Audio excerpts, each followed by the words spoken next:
What's going on, guys? It's your boy Anthony back with another edition of The Fourth Man. Thanks to everybody who's tuning into today's episode. And we got another good one for you. We are just 3 days away from the time this episode drops from the start of the season.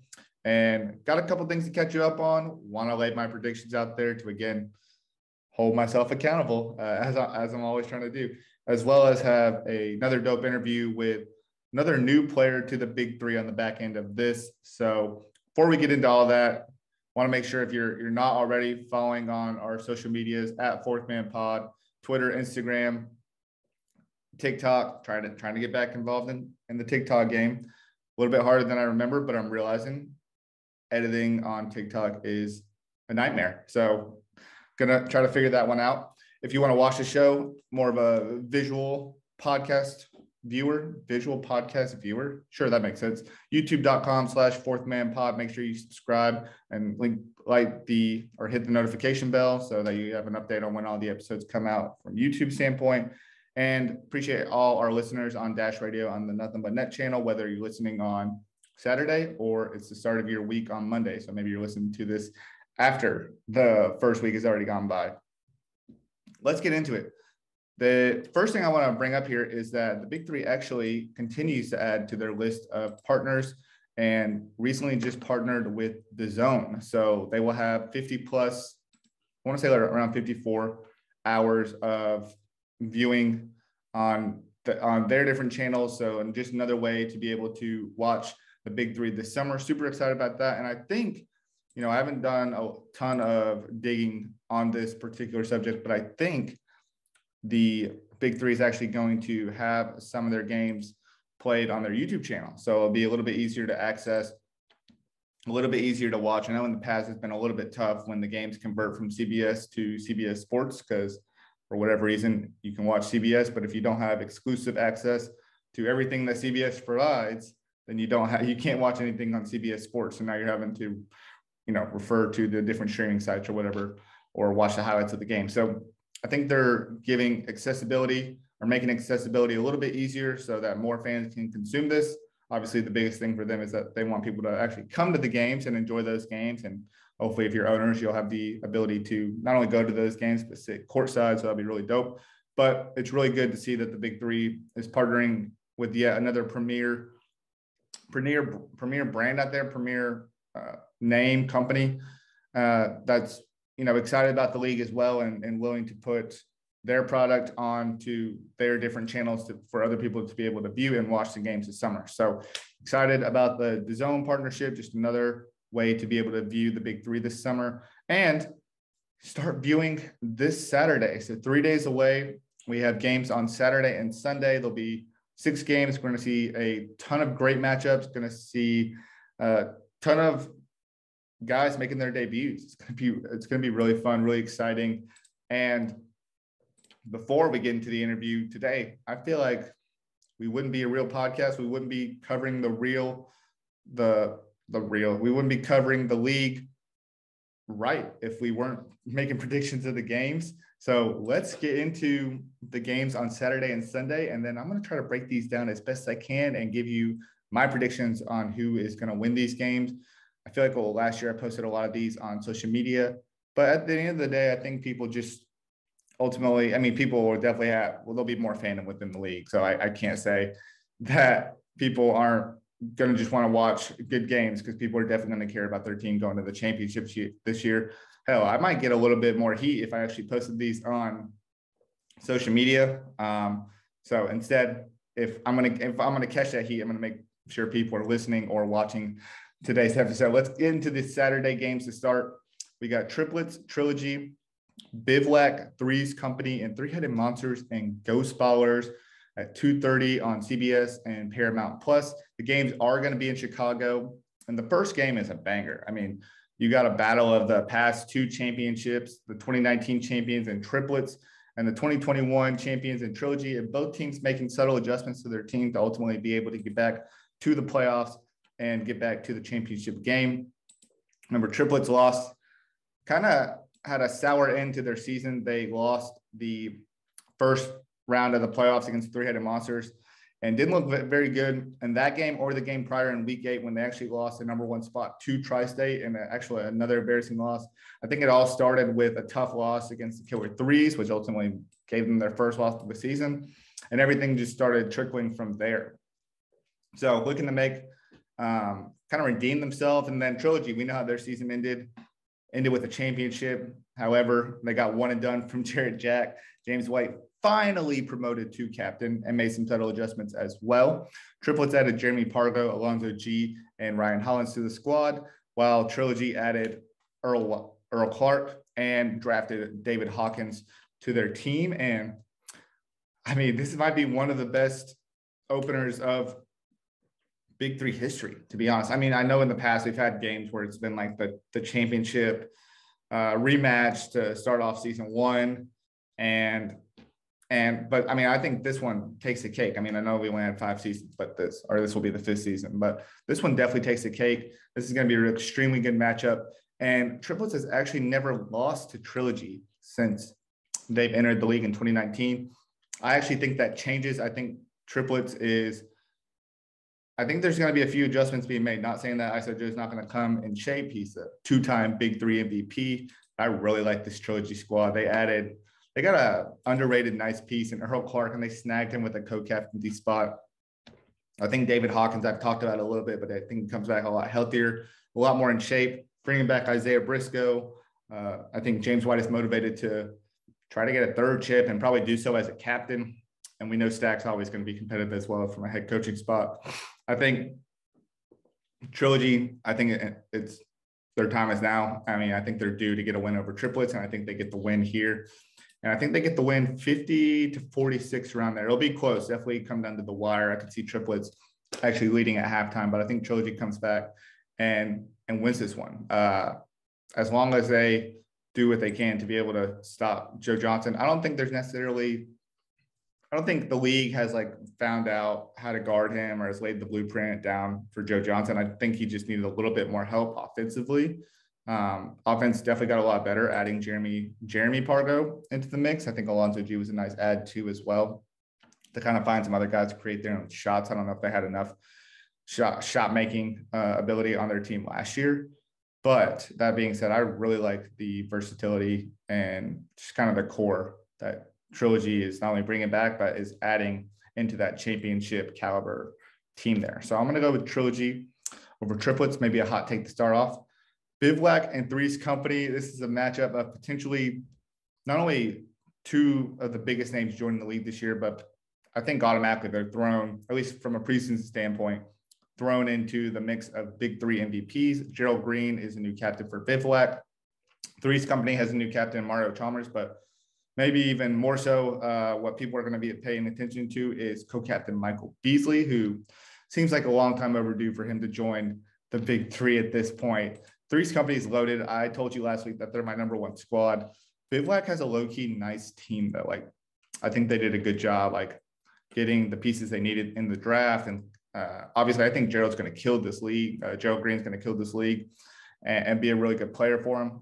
I just really think that Three's Company, they not only added BIG3 experience, but they are loaded in the captaincy spot with Mario Chalmers, Michael Beasley, and Brandon Rush, who's been really good in this league, and they got him over from Aliens. Don't get me wrong. I think a lot of defensive prowess coming from the Bivouac side, adding Corey Brewer. Ike Diogu is, Nigerian basketball team captain. So a lot of experience coming into play. You're bringing back Will Bynum. But I think I like Three's Company in this game. And I think I actually wrote down a score prediction. Yeah, I actually got Three's Company winning over Bivouac 50-43. So I'm going to stick with that because that's what I said a couple of days ago. I'm not going to shy away from it. I think Three's Company is the #1 team heading into the season. I think they get off to that 1-0 start here. I think Michael Beasley is going to kill it. It could come down to the battle of Michael Beasley and Gerald Green to ultimately decide this one. But I'm pretty stoked about this. This is my game of the week, even though Triplets and Trilogy will be a really good game. And then game 3 features the runner-ups from last year, Three-Headed Monsters and Ghostbusters, who at one point was the #2 team in the league. Mike Taylor was definitely an MVP candidate. He was putting up just ridiculous stats, had a 20-point score. I think he was tops in assists and blocks and steals as well, and had a really good season, but ultimately had a season-ending injury, and just everything kind of just went downhill from there, unfortunately. But the revamped Mike Taylor is back and healthy. They bring back Chris Johnson, who for the second straight year is going to come over from New Zealand, and I guess a few days in between he'll give himself. I don't know what that's going to do for the jet lag purposes. That would crush me, especially coming from New Zealand time zone back to the States. And he's going to play in his first game. He looked good last year, so he'll be definitely in game shape. And Ricky Davis is the captain for Ghostbusters. And obviously, they added 2 BIG3 vets as well. On the flip side, three-headed monsters will be without Reggie Evans for the first time in 3 seasons. It's going to be kind of crazy not to see Reggie Evans playing in the league, because he's been in the league since year 1. He's one of the OGs, you know. So devastating loss. I've talked about that enough, but you know, they did add Jonathan Simmons as a co-captain. Got your co-rookie of the year coming back, and Kevin Murphy. So that's a pretty dangerous tandem alongside Rashard Lewis. They did add a little bit of size with Indo, but you can't replace Reggie Evans. And ultimately, Ghostbusters added another sizable piece in Darnell Jackson with the top 3 pick. So I'm picturing Darnell Jackson and Chris Johnson as a scary duo as well, especially maybe one of the better big man tandems in the league heading into the season. And then you're adding Jermaine Taylor, who I think is going to be very motivated to come in and prove himself. I like Ghostbusters in this game. I think three-headed monsters will keep it close. So I actually have Ghostbusters winning 50-44. I think they'll keep it close for the majority of the time, but I think we're going to quickly realize the importance of Reggie Evans, and we're going to see that from week 1, just how much he's meant to this team. Obviously, they're also bringing back Mahmoud. I feel like it would be beneath me to not to mention him. Even at 53 years old, wild that he's 53 and still playing professional basketball, still get buckets. But I think at times has been a defensive liability, especially as he continues to get. He's a savvy defender at this point, right? Like, he's not going to wow you with, I guess, athletic ability or, athletic ability. He's definitely going to catch you with some subtle moves to, do his part on defense. But anyways, that's not really the point of this. I think they're going to really miss the loss or the presence of Reggie Evans and just what he's done. One of the best rebounders in the league, become really one of the best scorers in the league, because he's gotten so many offensive rebounds and putbacks over the, especially last year we saw him really kill the glass, and the second chance points were ridiculous from Reggie Evans. So I got Ghostbusters winning this one. I think if they're healthy, I think they can definitely make it to the playoffs. Like, we saw what kind of fight this team has. We see how hungry this team is. It's just a matter of staying healthy. Mike Taylor is obviously an important piece of that. But I think we see more from, more from Chris Johnson this year too. Not saying that he didn't give a lot last year, but I think in order for this team to be successful and really be able to carry them all the way, injuries or not, you're going to need strong seasons for both of them. Okay, let's get into the Sunday games. These are games I haven't really dissected too much yet, but also really good ones. Aliens, Enemies, Killer Threes, Ball Hogs, and Power and TriState. We saw 2 close games in Aliens, Enemies, and Power and TriState. Aliens won on a 4-point shot on a late night game. I think it was during the week, like a Thursday. And then Power and TriState came down to the wire as well. With I always forget who wins this one, because I feel like TriState was in so many close games. Power was too, but I feel like TriState, Power did win 50-47. I think this is one of Doosan Bullett's first couple of games. Put up 27 in this one. Coutinho had 14. Jay Rich had 18 for TriState. But let's start with the top with Aliens and Enemies. Aliens obviously looking a lot different this season. They have revamped their roster completely, going with Doosan Bullett as captain. He added a couple guys from the 3-on-3 or from the 3v3 realm, and the FIBA teams, and Thomas Ibosev and Carlos Basmanis, and then got Deshaun Stevens with the number 2 pick, and also nabbed the commissioner's son, Adam Drexler. On the flip side, for Enemies, revamped a little bit. They promoted Isaiah Austin to co-captain, and then got Sek Henry, who continue to hear a lot of good things about. So maybe if you're not familiar with Seth Henry, you should get familiar, definitely, because I think he's going to make some noise this year. And then Keith Benson, who is supposed to be a defensive prowess, but adding another big to the equation as well. This is a tough one for me. Very tough, because I do think it took Dusan. I'm not saying he didn't perform well in his first game, but I do think it took him a minute to kind of get adjusted. At least took him a game. And wondering if that's going to be the same for Lasmanis and Evosev. Now, Evosev is a pretty hard-nosed, gritty player already. And these three guys like live for this shit, right? They know exactly how to approach this, the different angles to take, different cuts to make. They're just like, they'll be cheeky with it. They'll be savvy with what they're trying to do. And then I think Deshaun Stevens or someone like him is going to really bring that physicality. And I think only reason I'm not going to go with enemies day one is because they just burn me so much. Like Elijah Stewart is coming off an MVP season and overseas. They have Isaiah Austin, who had a really good debut season after being the number one pick last year. Like I really like their draft picks. I think Nick Young comes back a lot more in shape and ready to go, looking to prove something, but they have just burned me so many times that I'm over it. So I'm going to go with Aliens. I'm going to say, though, it's like 50 to 48 Aliens. I think it'll be pretty close.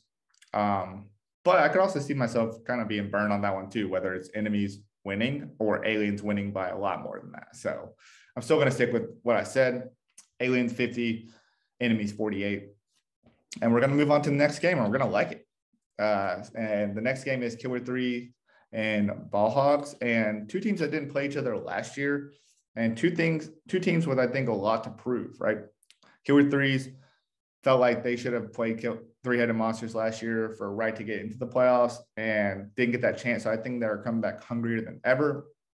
They just added 2 picks in the draft. They added KJ McDaniels in the second round and then Dominique Johnson in the first round, who Dante Green said on our live stream that he is going to be the rookie of the year. So I'm expecting big things from Dominique Johnson day one. And then Boggs, who has consistently gotten better year in and year out. And they went and promoted 2 guys from their team to co-captains, and Jody Meeks and Will McDonald. And then they went and got Stacey Davis, their big guard, and Karan Iverson, their big to play opposite of Will McDonald. He's a little bit younger, bouncier, going to get more of that defensive presence, where I think Will is going to be more of that offensive guy there. Really tough. Killer Threes was really hot at the end of last year.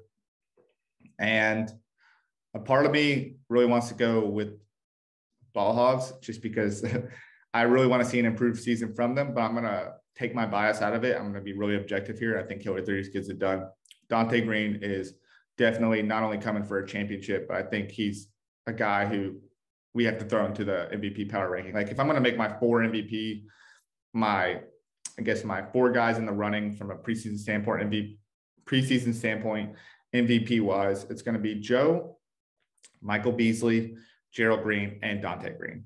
I really think Dante Green had a chance to win it last year. He was dominant last year.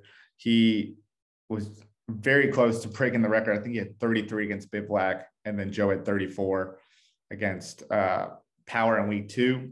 And he almost got it if he would have just hit like a 3 or was able to take the last shot of that game. So I think Dante Green's very scary, and I think Killer Threes gets it done. I still think Ball Hogs puts up a good fight. So I'm going to say it's going to be Killer Threes 50, Ball Hogs 45. Apologize to all the guys from the Krause House and the Pig Pen and Jerry's Digest. I mean no ill will. I really am just trying to be objective as possible. I think Killer Threes is a really good team.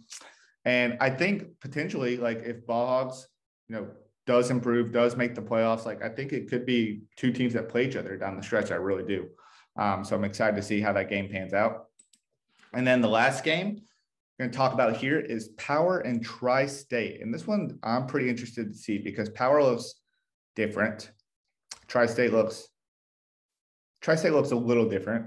But Power, they had the number 1 pick. They got Glenn Rice Jr. They brought back Catino and Royce White. They added Nicolas Schizophilia. I hope I'm saying that somewhat remotely right. It's like my 5th or 6th time saying it at this point, as a co-captain as well, who looked really good in the combine, by the way. I think that's a big reason they promoted him.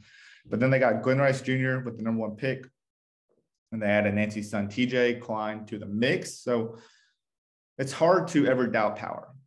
You know, they won a championship in 2018. The culture and the presence of Power is felt every single year. And I don't know if that'll ever go away as long as Coutinho's at captain. As long as Coutinho and Nancy are in play, or even one or the others, heading this team in some way. I really think they set the standards high. The bar is high when you're playing Power, and I think they always have a lot to prove. They always come in very prepared and ready, and they're always a team that you can't count out. And that being said, TriState looks really good. I really like the makeup of this team. A lot of length, versatility.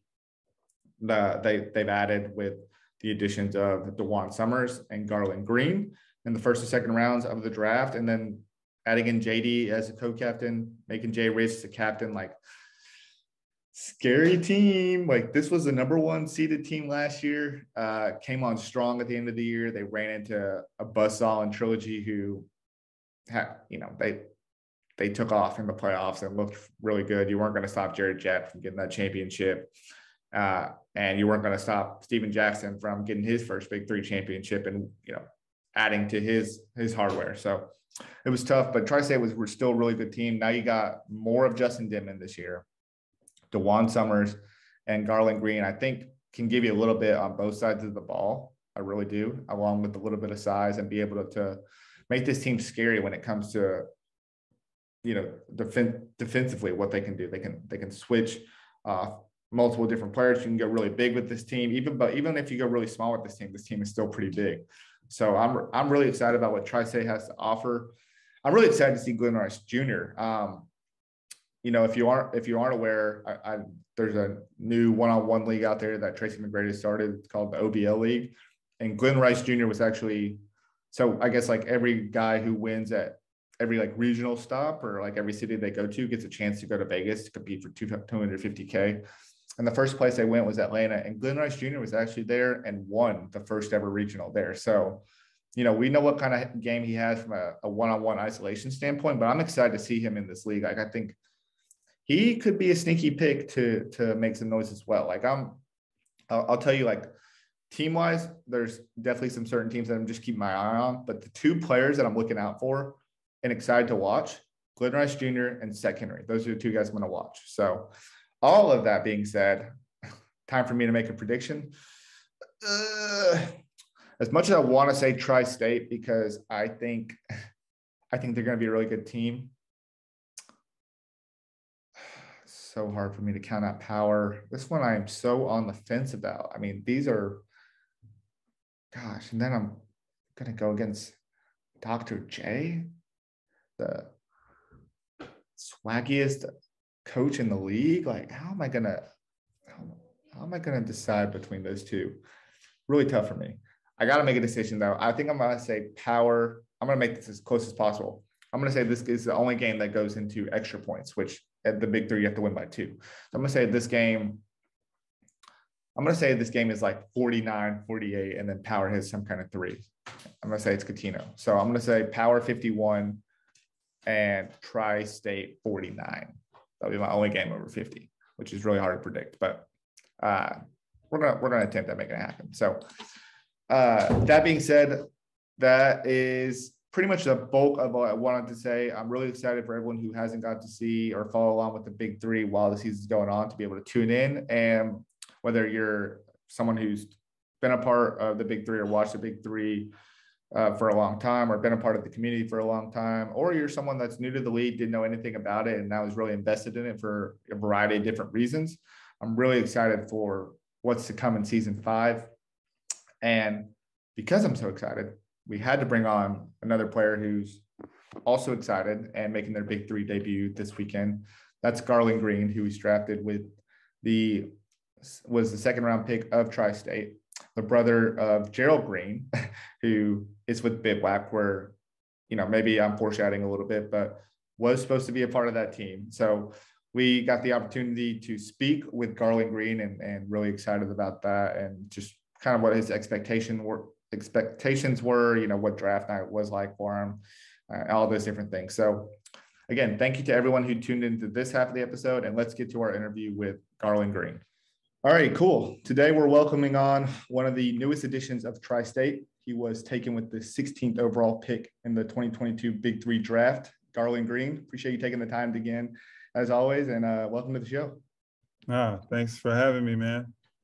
Yes, sir. Yes, sir. So get to make your Big 3 debut this season, but I want to start with kind of where you're leaving off in terms of your overseas career. You know, you've played overseas for a long time. You have a lot of experience as a pro basketball player, but was kind of going through your resume, and most recently, it seems like you've been able to find a home at Aradia.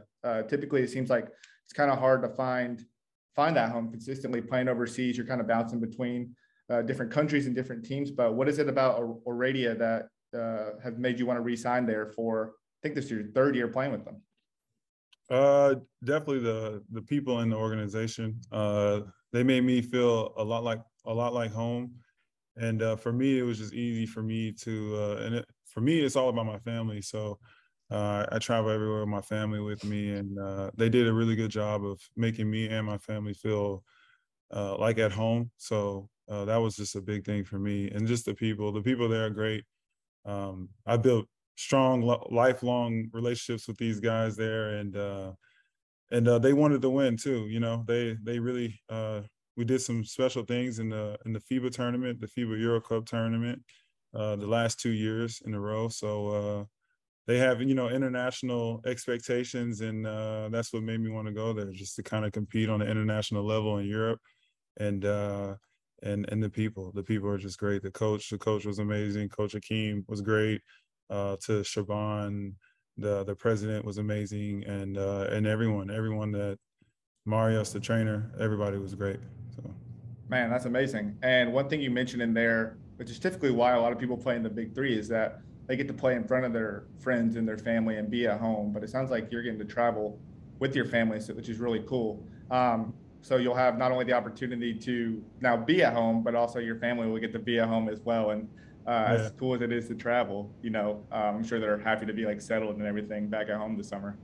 Man, exactly. Yeah, for sure. You know, being home there's nothing like home, real home. But yeah, you know, had a great time in Aradia. Happy to be back home, and it's great. And playing in front of the people that you know back home in the Big 3, it's really cool. So I'm excited for the opportunity for sure. Yeah, definitely. I want to talk about it a little bit. So first off, I didn't tell you this up front, but congrats on being drafted. I know that you were drafted in the 2nd round, 16th pick, but I don't think a lot of people put this in perspective. So I'm really trying to reiterate that you were the 16th pick, but I'm trying to put in perspective, especially with a lot of guys that have come on recently that were recently drafted. Like, you were the 16th pick of 22 draft picks overall, right? Like, there's 150 plus people, and only 22 people are being drafted. So regardless if you're 22, you're 16, you're number 1, it's a huge feat, huge accomplishment. So I wanted to say congrats, but then also like ask, you know, how did you learn about the Big 3?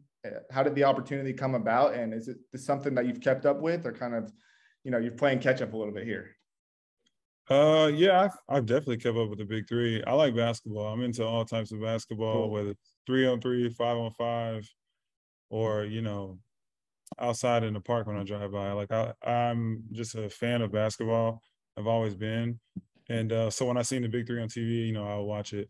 But really how I honestly got started this year was my brother was interested in it, and he told me he was going to do it, and he was trying to get me on his team.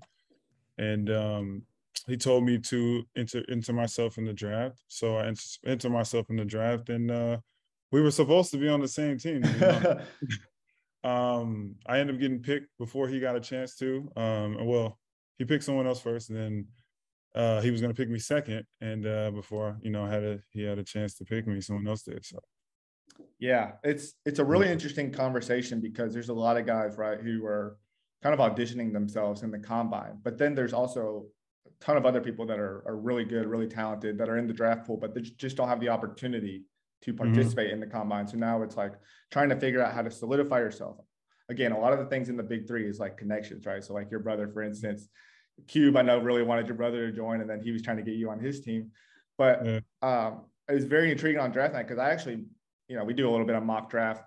One of the hardest things in the big three is to mock where people are going to go. But I was like, he's got to pick his brother, right? Like that's the only thing that makes sense. Like Nancy's going to pick her son TJ. Gerald's going to pick his brother Garlon. Like it only makes sense. And then TriState picks you 2 picks before.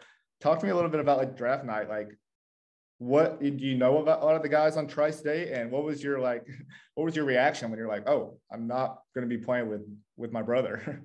I laughed because I just laughed. I was like, oh man, but I mean, honestly, I'm excited to play in it regardless if I'm on his team or not.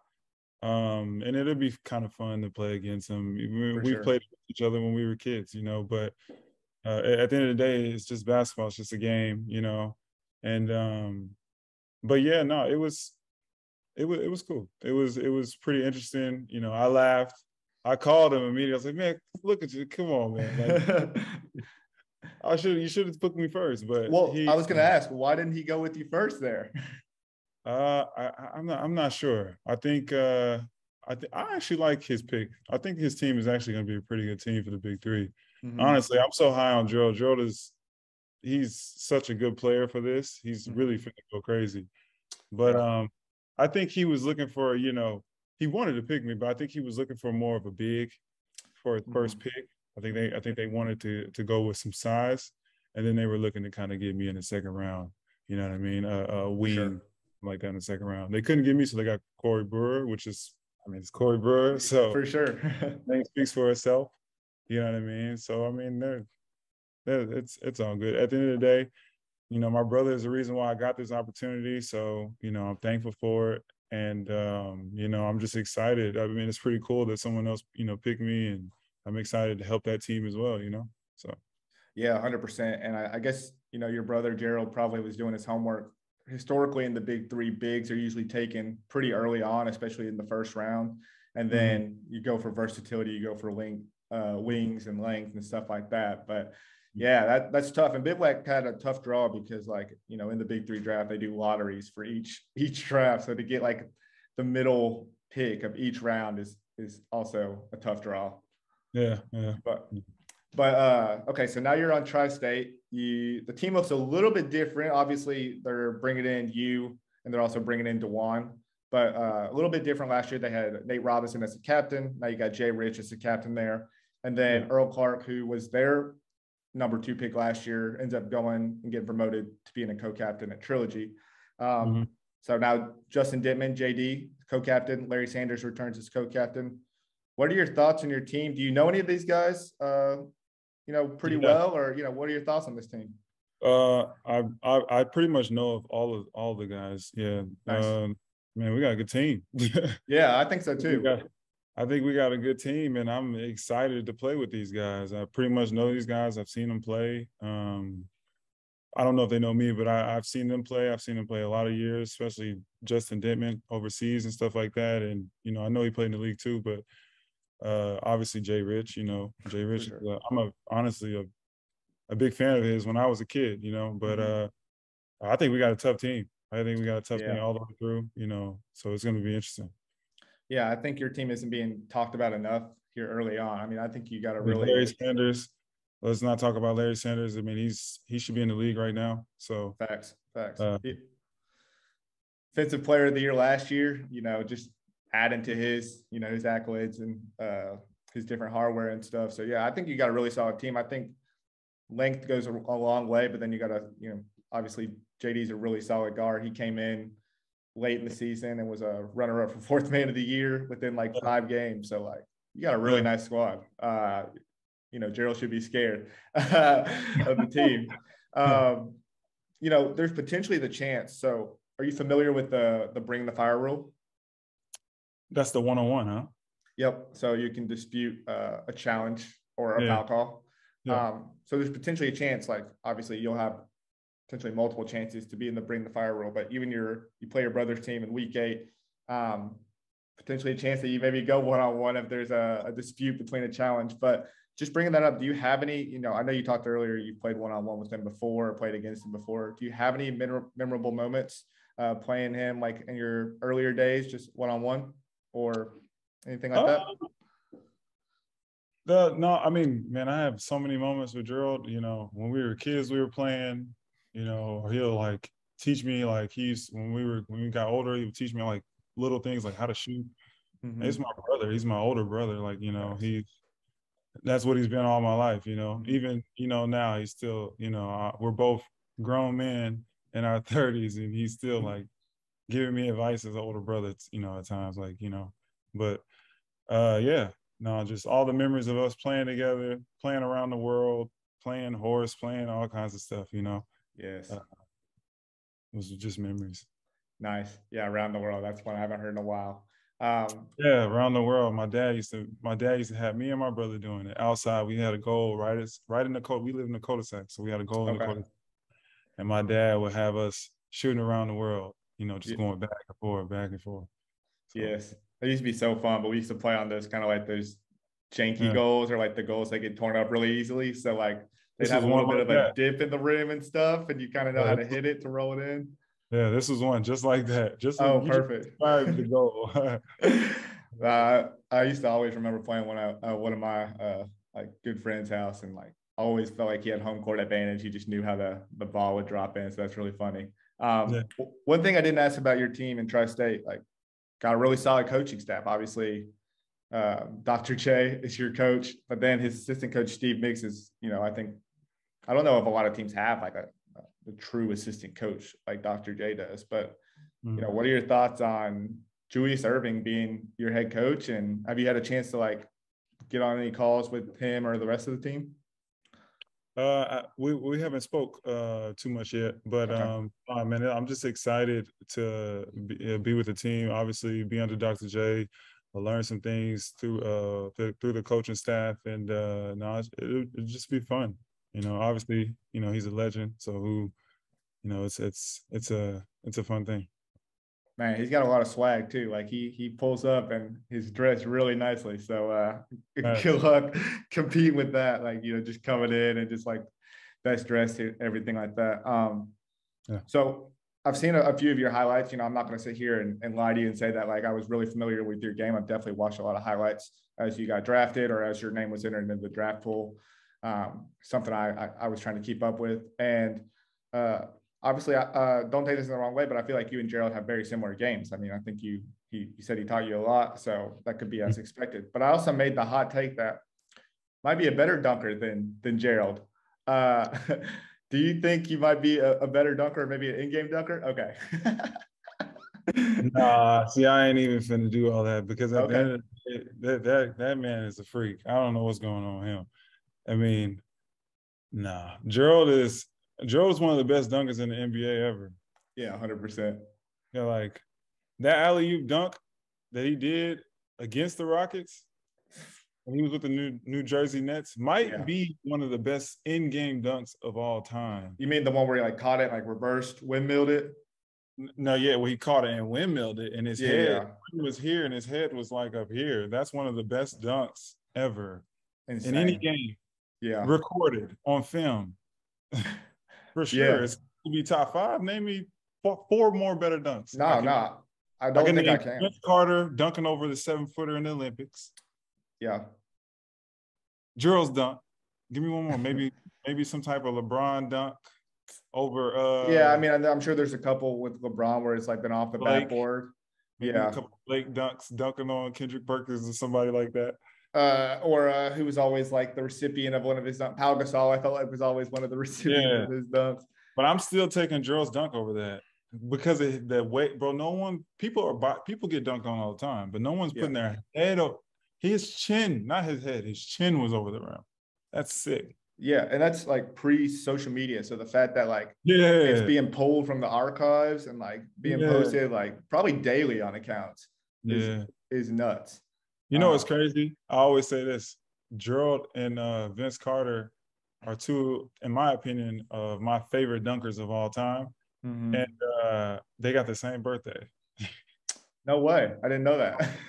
Yeah, they got the same birthday. I guess it's a birthday thing. Just Yeah. get Well, I know LeBron that that day. because I'm a fan. So For sure. So, yeah. You know what's crazy? We have I say we as in like I'm a part of the Big Three. The Big Three has a lot of slam dunk champions. If you think about it, That's true. they got Jay Rich, Nate Robinson when he was in the league. He's Yeah. obviously one of the few times. Yeah. I'm missing somebody. Somebody I'm missing. It'll come back to me at some point, but it's like 3 or 4 guys who have won slam dunk championship. You won a slam dunk competition overseas. Yeah, I've won 2. Yeah. Won one in Germany and one in Romania. Yeah, we need some more in-game dunks. I don't think we get enough of those in the Big Three. Obviously, the league's getting a little bit younger, so hopefully that helps. But I think it's also too the style of play, like 3-on-3 basketball. Mm-hmm. A lot of dunks are in fast break in normal games, and obviously on 3-on-3, there's not too many, get on a break dunks. For sure, I think we see a lot of oops from 2-man game. Just or inbounding. We've seen a couple like that, but or like a quick steal, and then somehow the guy loses the ball on a funny play. I've seen that. We have seen that. A lot of the Big Three games. I mean, I was a fan before I even decided to do it. Mm-hmm. I was watching it. It was cool. It's a really fun league. Very innovative league. There's a lot of different rules within it. Bring the Fire was one. 4-point shot is another one. Just a bunch of different aspects, and now they're adding kind of ownerships and trying to get into the NFT space. It's pretty insane how much the league has evolved, especially not just in game or just as a league in general, on the court, off the court. It's grown so much. It's crazy. I agree. So for some of the listeners, we've gained some new listeners because of the new ownerships. Obviously, there's a lot of communities that have been formed here. And so, for some of the listeners or even maybe older listeners that have tuned in before that might not be familiar with your game, how would you, describe your play to some people that are excited to watch you this season? I think I am a kind of like an all-around guy. I'm gonna shoot the 3. I'm gonna get to the basket. I'm gonna make plays. If people commit on me, I'm kicking it out, and I'm definitely playing defense. So I'm kind of like your utility knife that kind of just does everything. But I mean, to me, it's just whatever the team needs. I'm a basketball player at the end of the day. Yeah, 100%. And that being said, there's a lot of fun and the 3-on-3, competition, and this season will be, it'll be competitive. It'll be fun in that regard too. But there's a lot of, I feel joy off the court as well. You get to hang out with the guys. It's not it's only 2 teams. It's every team is getting with each other, over the weekend. What are you most excited about the league in general? Just it could be on the court, it could be off the court. What are you most excited about? Yeah, I'm just mostly excited just, about just meeting new people, man. It's really nice, seeing and just connecting with everybody that's just really in our, I don't know what you call our profession or our industry with different players and different coaches. So I'm just interested in and excited about that off the court stuff, as well. But, and obviously just playing 3-on-3 basketball. I'm excited for that. I'm excited to just, just be a part of the whole thing. Yeah. Excited to meet Cube and some of those other guys. I don't know if you've met them before, but yeah, no, most definitely. Man, Ice Cube's really put together something that I think is really going to just keep taking off, man. This thing can really grow to be something super, super special. I mean, it already is special, but something, even bigger than what we're seeing today. Yeah, no, I agree. I think it's kind of insane to think about a new professional league being formed. You've seen some spring football ones try, but all the 4 major sports, you never really got to see them from the beginning and then take off, or just kind of in the moment celebrating the historical players and the anniversaries of them. So yeah, like you said, I think there's a lot of success this league could have. And I think it'll be sustainable, be around for a long time. One thing that I saw an interview quote today from your brother. Your brother recently said that he's looking to show that he's still an NBA player. Do you come in with a similar mindset, or is it more so, what is the ultimate goal when playing in the Big Three, if there is one? At the end of the day, for me, I just want to go out there and just help my team do what I do as a player. And if people are seeing that, then that's gravy. But if they're not, I'm gonna just keep doing what I've been doing all these years, So yeah, 100%. It would be cool. It would be cool though to get more recognition for sure. Cool. Well, I don't have too much more for you. I did notice that you've been going live on Twitch, playing a little 2K. Yeah. Check me out. Yeah. Are you a big 2K player? You've been in the franchise for a long time? I've been playing for some years. But I just decided recently to get a little Twitch, so get it going. Okay. Check me out, man. Come check me out. Come check. Yes, sir. Twitch. I just at G Flight 650 _. Yeah. Okay.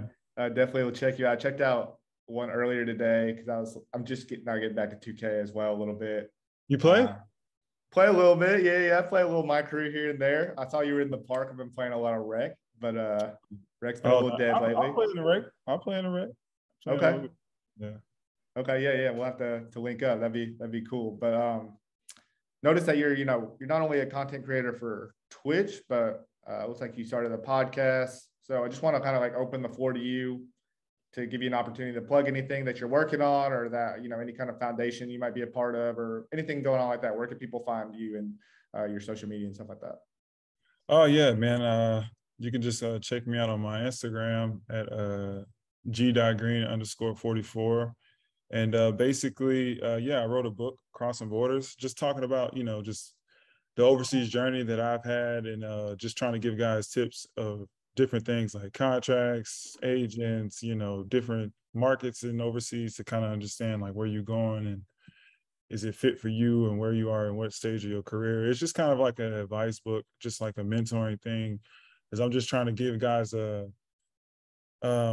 something that I didn't have. Now I did have it, and that's what's crazy, because I had my brother to kind of give me game. He actually played overseas in Russia and in China and had his experiences. But again, I'm just putting out a book to give my experiences to help the next person, because I didn't necessarily have it, but that doesn't mean I can't help someone else have it. And that's just kind of like my mindset.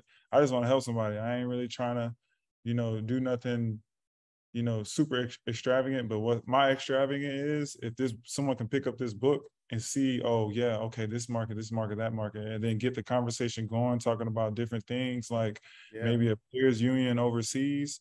That's kind of like my mission right now. So it's a tall task. Right now I have a Crossing Borders podcast. We're talking about different topics overseas, different contracts, different things, different advice, tax issues and stuff like that in my podcast. So definitely check that out.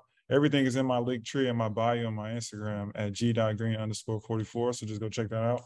But just, me and a team of people, we're just, slowly getting something together and doing the podcast. And eventually we're going to probably have the podcast and the Twitch kind of mix in a funky way. But we're just, honestly, the mission is just to help people who are coming overseas, try to navigate them to make the best decision for themselves. So, man, that'd be dope. So you're thinking like talking about it through Twitch, or like while you're playing, just talking about those experiences, answering questions, things like that? For sure.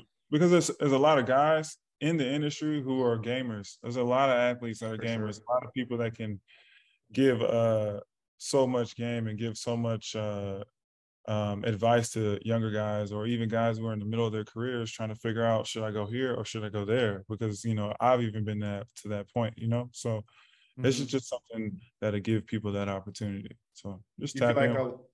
You feel like a lot of people maybe that don't necessarily get to bring their family over, they spend a lot of time like gaming, like within their apartments and stuff, and things for sure. Like that? Okay.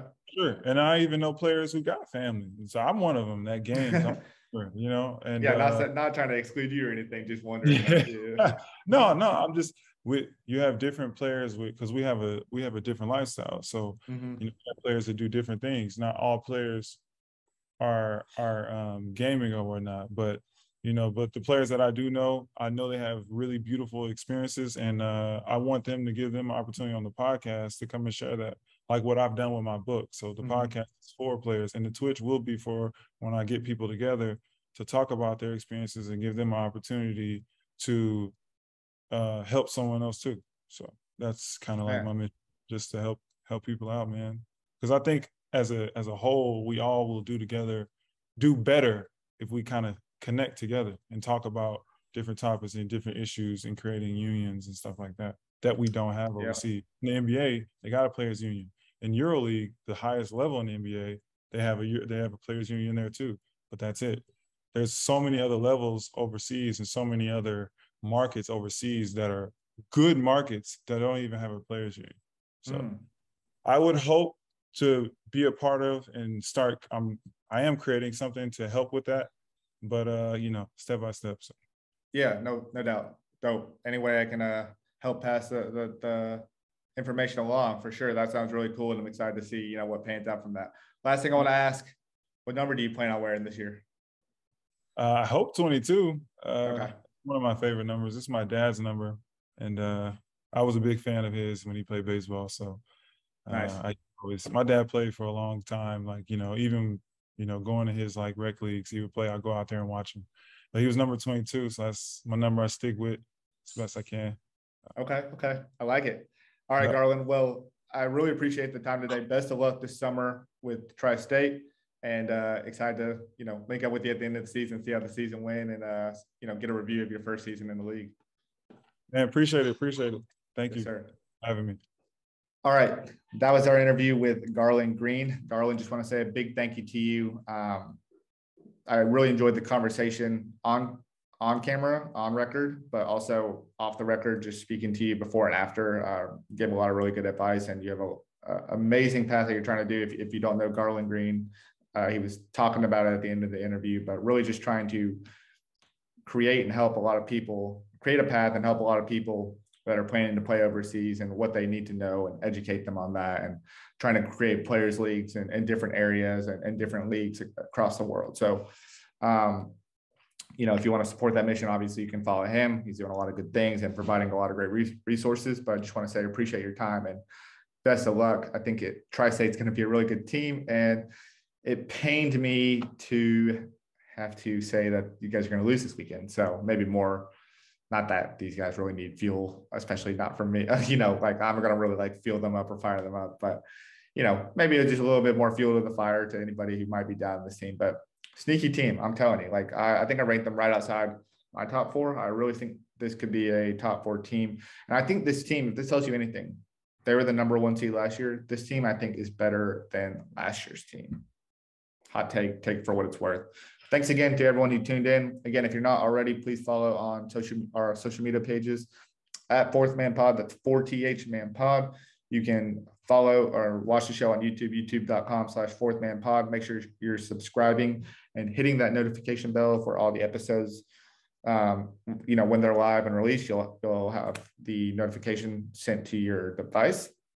And then for everyone who tunes in on the Nothing But Net channel, we just want to say thank you, and thank you to Dash Radio for providing us with another platform to talk about the Big Three and get this information out to all those hoop fans out there. So thanks, everybody, and we'll see you guys next time.